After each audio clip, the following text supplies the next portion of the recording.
मुझे फ्री का ज्ञान नहीं चाहिए। मैं केवल बस फ्री का ज्ञान दे सकती हूँ, मेरे सिवा कोई भी फ्री का ज्ञान नहीं देगा। फ्री का ज्ञान देने का सारा ठेका जो है हम लिए हुए हैं। हम ज्ञान बांट सकते हैं क्योंकि हम ज्ञान के भंडार हैं, ज्ञान की देवी हैं। हमारे सिवा कोई भी ज्ञान नहीं बांटेगा, ना ही ज्ञान देगा। आप लोग को अगर के पास इतना ज्ञान है तो अपने अपने घर में ज्ञान रखिए, लेकिन मेरे ज्ञान का जो प्रसाद है ना, वो पूरे वाईटी पे बांटूंगी। मैं स्वतंत्र हूँ कि मैं कुछ भी कर सकती हूँ, लेकिन आप लोग जो है ना गुलाम हैं। आपको हमारे इशारे से करना होगा। हमको पूजा पाठ बहुत पसंद है, बहुत ज़्यादा दिल से मैं पूजा करती हूँ, लेकिन बीच में कलश पे अगर सेव चढ़ाई हुई हूँ तो जब हमारे जनता ट्रोल करती है, जब लोग सवाल उठा रहे हैं कि कलश पे सेव नहीं नारियल होता है, तो बीच नवरात्रि में सेव को हटा के जो है ना नारियल रख दिया जाता है। जो कि आप सबको पता है कि जब पहला दिन मतलब फर्स्ट डे जब कलश संकल्प होता है तो कलश पे से चीज़ें उसी दिन उतारी या हटाई जाती है जिस दिन की नवमी हो, हवन के दिन। तो राधे राधे दोस्तों, कैसे हैं आप लोग? उम्मीद करो बहुत अच्छे होंगे, स्वस्थ होंगे, मस्त होंगे, अपने काम में व्यस्त होंगे। मैं प्रिया शर्मा और मैं अपने इस नए वीडियो में आप लोग का स्वागत करती हूं। दोस्तों, आशा करती हूं जो हमारे चैनल पर नए जुड़े हमारे चैनल को सब्सक्राइब करेंगे, लाइक कमेंट शेयर मुझे बहुत सारा प्यार देंगे। दोस्तों, आज है नवरात्रि का 9वां दिन, यानी कि आज है नवमी। आज हवन हो गया और माँ दुर्गा की मतलब समझिए कि हवन हुआ तो विदाई हो गई, लेकिन दशमी तक होता है। दुर्गा पूजा दशहरा बोला जाता है, लेकिन जो कलश होता है वो आज नवमी के दिन हवन होने के बाद जो है वो हिल जाता है। भले ही कल जो है मतलब उसका उद्यापन होगा मतलब, लेकिन आज कलश हिल गया। अब बात करने आए हैं राज परिवार की राजमाता। राजमाता जो है ये कह रही है कि कोई भी औरत, एक औरत मेरे घर पे नज़र अब नहीं डाल सकती है। मतलब मुझे समझ में एक चीज़ नहीं आता है कि हमेशा गलत औरत कैसे हो सकती है।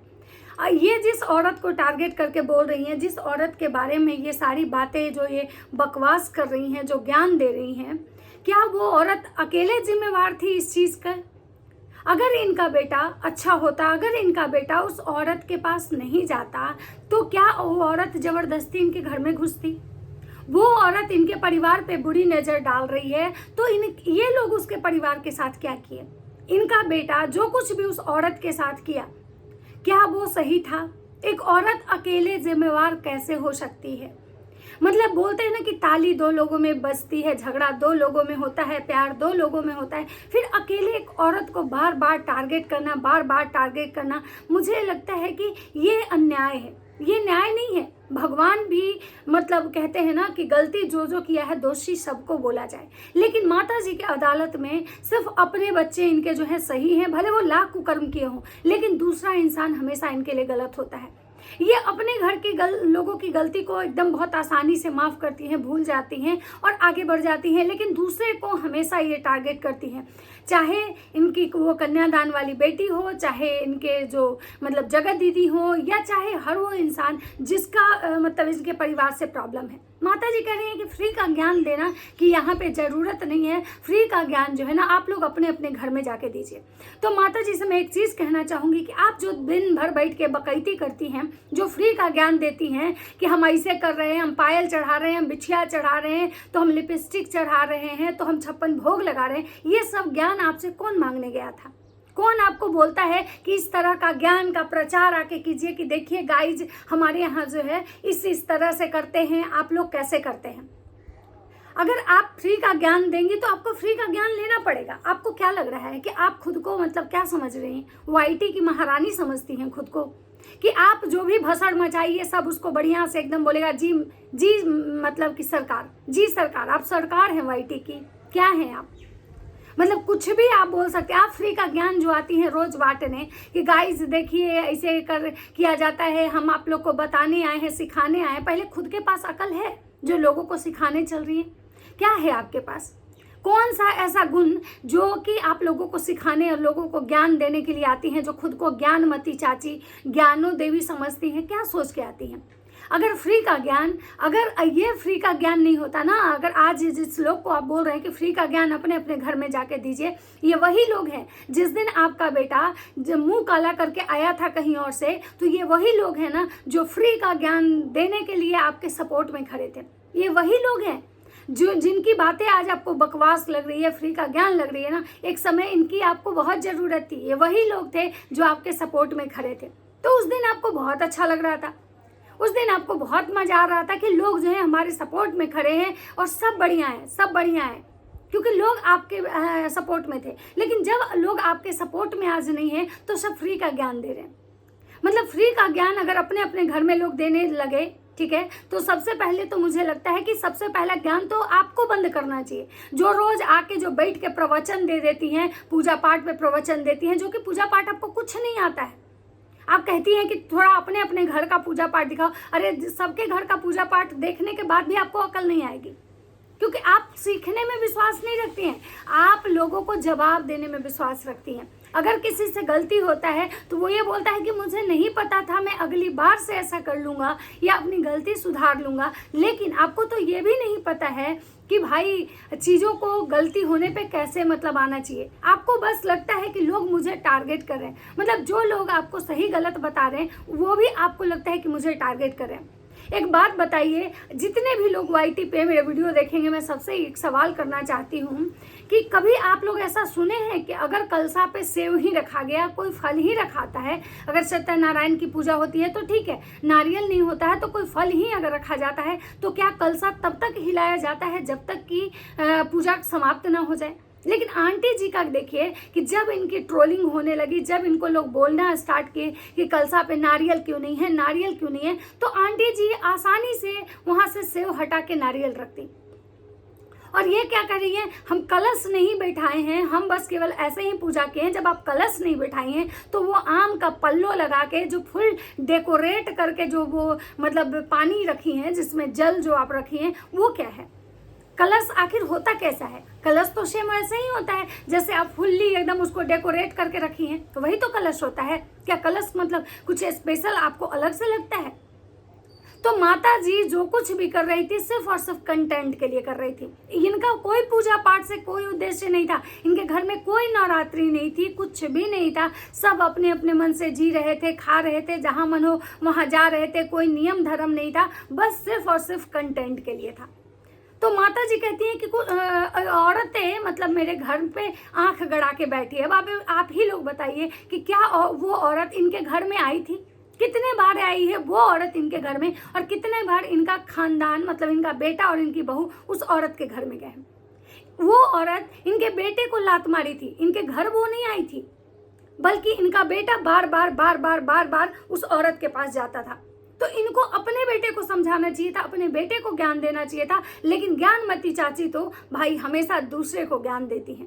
ये दांडिया में गई, इनकी छोटकी बहुड़िया नहीं गए, तो लोगों ने भाई क्वेश्चन पूछा। स्वाभाविक सी बात है, वो भी एक क्रिएटर है, अगर नहीं जाएगी तो लोग सवाल करेंगे, क्योंकि वहां पे बड़े बड़े क्रिएटर को बुलाया जा रहा था और वो भी क्रिएटर थी, तो आखिर क्यों नहीं गई भाई? तो माता जी का है सफाई की उसको पैर में उसके घाव है। बहुत सारे लोग कह रहे हैं कि भाई वो प्रेग्नेंट है, हो सकता है वो प्रेग्नेंट हो, इसकी वजह से भी नहीं गई होगी। लेकिन उसका घाव अगर है, ठीक है, घाव तो दिख रहा है, ठीक है, वो डांडिया नहीं करती, वो जाती, जरूर जाती। वैसे भी दिन भर वो ड्रेस बदल बदल के 36 रील बना रही है। ऐसा नहीं है कि वो रील नहीं बना रही है, या ऐसा नहीं कि उसके वीडियोज नहीं आ रहे, ऐसा नहीं कि वो हाथ पे हाथ धर के बैठी हुई है। तो दांडिया नाइट में जाने में उसको इतना ज़्यादा दिक्कत क्यों था? यानी इट मीन्स कि वो सब लोग जो अंदाजा लगा रहे हैं कि वो प्रेग्नेंट है, तो हो सकता है कि वो प्रेग्नेंट हो, तो ये कारण हो सकता है। लेकिन माता जी यहाँ भी कह रहे हैं कि लोग हमें टारगेट कराए। माता जी लोग टारगेट नहीं कराए, माता जी लोग सवाल पूछ रहे हैं, और सवाल पूछने का उनका अधिकार है। वो केवल आपके वीडियोस देख के जी सर करके व्यूज नहीं देंगे। उनका क्वेश्चन पूछना उनका राइट बनता है कि भाई वो क्वेश्चन कर सकते हैं।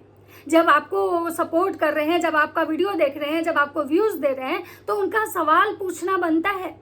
अगर आपकी किसी भी चीज में अगर कमी होती है तो उनका सवाल बनता है। लेकिन माता जी को तो भाई बहुत प्रॉब्लम है सवाल से, क्योंकि इनको सवाल नहीं चाहिए, ना ही इनके बेटे बहू की कोई गलतियां बताए, ना इनकी गलतियां बताए। सिर्फ और सिर्फ आप इनको व्यूज दीजिए, इनको प्यार कीजिए, व्यूज दीजिए, ताकि इनके डॉलर जो है ना मस्त बनते रहे। अब आज नवरात्र खत्म हो गया, माता जी कंजक नहीं खिलाई, मतलब कि कन्याओं को भोजन नहीं करवाई। क्यों? क्योंकि ये वैष्णो देवी से जब आई थी तो लप्पू के घर में भोजन करवाई थी कन्याओं का। तो भाई माता जी आपको तो फिर ये कलश और ये इसका भी नाटक नहीं करना चाहिए था ना, क्योंकि ठीक है आपने कंजक नहीं करा, बहुत सारे लोग होते हैं जो नहीं करवाते हैं, भाई सबकी जैसी सामर्थ्य होती है वैसा करता है।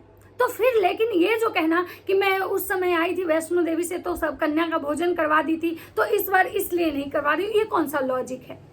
आप ये बोलिए ना कि नहीं इस बार मैं नहीं करवाऊंगी, मैं से अगला बार होगा, सब कुछ अच्छा रहेगा तो मैं करवाऊंगी। लेकिन ये कौन सा लॉजिक है कि उस बार हो गया था इसलिए नहीं करवा रहे? तो माता जी का कुछ कुछ लॉजिक होता है ना जो समझ में नहीं आता है। अब बात करते हैं कि माता जी को मिला है 30,000 रुपया, जो कि छोटकी बहुड़िया के फेसबुक की अर्निंग थी। छोटके जो बहुड़िया और बेटे हैं ना, इनको जाके पैसे देते हैं, क्योंकि यहाँ पे क्या है ना, कोई जरूरी नहीं है कि वो पैसे माता जी को ऐसे भी दिए जा रहे हैं। हो सकता है कि वो पैसे जो है ना माता जी को कंटेंट बनाने के लिए दिए जा रहे होंगे, क्योंकि ये लोग कंटेंट क्रिएटर हैं, कुछ भी करते हैं भाई, ये कैमरे के लिए कुछ भी करते हैं। कैमरे के सामने इनकी चीजें बहुत अजब होती हैं और ऑफ कैमरा रियलिटी कुछ और होता है। तो माता जी जो है ना, ये क्या कर रही हैं कि ये मतलब इनके जो छोटे कपूत हैं वो जाके 30,000 रुपया दे रहे हैं कि हम बहुत बड़ा मातृभक्त हैं, हम माता के चरणों में अपना पहली कमाई जो है ना अर्पण कर रहे हैं, ताकि माता प्रसन्न रहेंगी तभी तो सब कुछ प्रसन्न रहेगा, माता खुश रहेंगी तभी तो सब बढ़िया रहेगा। ये वही कपूत हैं जो बार बार अपनी माँ की ट्रोलिंग करवाते हैं, ये वही कपूत हैं जिनका बहुत पहले बहुत ज़्यादा लड़ाई होता था अपनी माँ से। लेकिन अब इनके विचार बदले हैं, क्योंकि जब से ये वृंदावन से आए हैं ना, इनके अंदर इतनी ज़्यादा सात्विकता आ चुकी है, इतना ज़्यादा इनको भगवान मतलब ये दिमाग दिए हैं कि उसके बाद से ना ये कुछ गलत नहीं करने की सोच रहे हैं। ये बस केवल गलत कब करेंगे, जब लाइव करेंगे ना और किसी को टारगेट करना होगा तो यहाँ पे बैठ के ये गंदी गंदी गालियाँ देंगे। अभी फिलहाल ये बहुत एकदम भक्तिमय हो चुके हैं।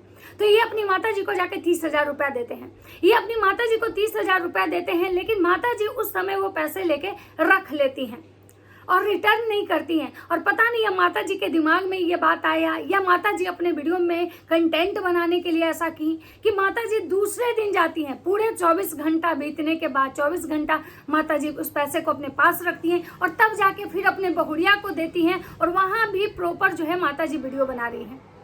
आप सोच सकते हैं कि ये लोग वीडियो के लिए इतना ज़्यादा मतलब ये करते हैं कि हर एक चीज़ जो है ना ये वीडियो में, क्योंकि उनको शो ऑफ करना है। रियलिटी बहुत अलग है। रियलिटी ये कुछ नहीं है कि माता जी जो दिखा रही है वो रियलिटी है, नहीं भाई साहब, यहाँ रियलिटी बहुत अलग है। यहाँ केवल वीडियोस और व्यूज़ के लिए ये कंटेंट के तौर पे दिखाया जा रहा है कि देखिए हम बहुत अच्छी सास हैं, हम इतनी अच्छी सास हैं कि हम अपनी बहुओं की कमाई नहीं लेते हैं, अपने बेटे की कमाई लेते हैं। लेकिन ये वही सास हैं जो पिछले बार नवरात्र में अपनी इसी बहुड़िया को पंडाल में बिठा रही थी। तो आप समझ सकते हैं कि कोई भी इंसान के अंदर बदलाव होता है, मैं मानती हूँ बदलाव होता है, लेकिन इतना भी ज़्यादा बदलाव नहीं होता है कि पूरा लग रहा है कि पूरा सिस्टम ही बदल चुका है। अब इनको अपनी दोनों बहुड़िया से बहुत प्यार होता है, दोनों बहुड़िया के बारे में हमेशा ये गुणगान करती हैं। क्यों? क्योंकि उनको पता है कि हम सोशल मीडिया पे हैं और मुझे काम करना है सोशल मीडिया पे, मुझे सोशल मीडिया से अगर अर्निंग अच्छी करनी है तो मुझे सबको लेके चलना है, क्योंकि यूट्यूब का किंग तो बड़ा वाला है, छोटा वाला है। अगर इसको कुछ अगर सही से इसके साथ अगर बिहेव नहीं करेंगे तो ये भी अपनी बीवी को लेगा, बोरिया बिस्तर बांधे और यहाँ से निकल जाएगा। इसीलिए माता जी जो है ना इस तरह से भर भर के प्यार दिखा रही है। आज मैंने एक क्लिप देखा जहाँ पे माता जी उन बच्चों को पैसे दे रही थी, 100-100 रुपया दे रही थी कि मेला घूमने जाएगा इस चीज के लिए। तो माता जी जब भी कोई मतलब होता है ना प्रॉपर कहती है भाई इसका वीडियो बनाओ। जब अपनी बहुड़िया को भी पैसा देने गई थी तो उसका भी प्रॉपर वीडियो बना रही थी और 5-6 एंगल चेंज कर करके, कि लग रहा था कि जैसे कोई प्रोफेशनल शूट हो रहा है, मतलब अपनी बहू के पैसे नहीं लौटाने गई हैं, लग रहा है कि जैसे उसको कंटेंट में ये दिखाने की कोशिश कर रही हैं कि देखिए हम कितने अच्छे दिल के इंसान हैं। माता जी जो दिल के अच्छे इंसान होते हैं ना उनकी अच्छाइयाँ सबको पता होती है, वो बताने की जरूरत नहीं होती है। तो आपको इतना मेहनत ठूस ठूस के जो आप कर रही हैं खुद को अच्छा साबित करने में, ऐसा मतलब उससे आपको अच्छी साबित नहीं हो जाएंगी, बल्कि ओवर लगता है। ये सारी चीज़ें जो आप लोग करते हो ना बहुत ओवर लगता है सब कुछ बनावटी लगता है। अब बात कर रहे हैं कि माता जी जो है इनके घर में भाई औरत लोग जो है ना वो एकदम नजर गड़ा के बैठी हैं। तो भाई आपके घर में भी औरत है तो आपके घर की भी औरतें तो नजर गड़ा के बैठी थी, बुली आंटी के बेटा के साथ एकदम जो है इलू इलू कर रही थी। तो आप अपने घर के भी इसको देखिए ना, औरतों को। आपके घर के जो आपका बेटा है वो सोचिए ना कि दूसरे के घर में जा के दिन भर नजर गड़ाए बैठे रहता है। तो माता जी दूसरे पे उंगली उठाने से पहले खुद के गिरेबान में झांकिए, तब जाके दूसरे को आप ब्लेम कीजिएगा। दूसरे को ब्लेम करना बहुत आसान होता है। आप कहती है ना कि दूसरे के समय में लोग जज बन जाता है और अपने समय में वकील बन जाता है, तो आप भी वही काम कर रही हैं। आप भी दूसरे के समय में जज बनती हैं और खुद के समय में वकील बन जाती हैं। तो माता जी का ये है कि माता जी जो भी नवरात्रि में की, ये कोई भी पूजा पाठ सही से नहीं की है, ये इनका बस केवल कंटेंट था, और बाकी तो भाई भगवान सब देख रहे हैं। हमें इनके अंदर क्या चल रहा है वो तो मैं नहीं बता सकती हूँ, लेकिन हाँ जो ये वीडियो में दिखाती हैं मैं उसके बेस पे बात करती हूँ कि मतलब माता जी ने जो कुछ भी दिखाया उसमें कोई भी कहीं से भी मतलब ये नहीं था कि वो पूजा पाठ लग रहा था, वो सब बनावटी और दिखावटी लग रहा था। वो फीलिंग्स ही नहीं आ रही थी। इनके वीडियोस देख के बाद वो फीलिंग्स नहीं आती है कि ये सच में पूजा पाठ कर रहे थे, क्योंकि पूजा पाठ जो करता है ना वो बहुत सिंपल तरीके से करता है, उसको कोई भी शो ऑफ करने की जरूरत नहीं होती है। बाकी आप लोग को क्या लगता है अपनी अपनी राय कमेंट सेक्शन में जरूर दीजिएगा। तो चलिए मिलता है नेक्स्ट वीडियो में, तब तक सबको बाय बाय।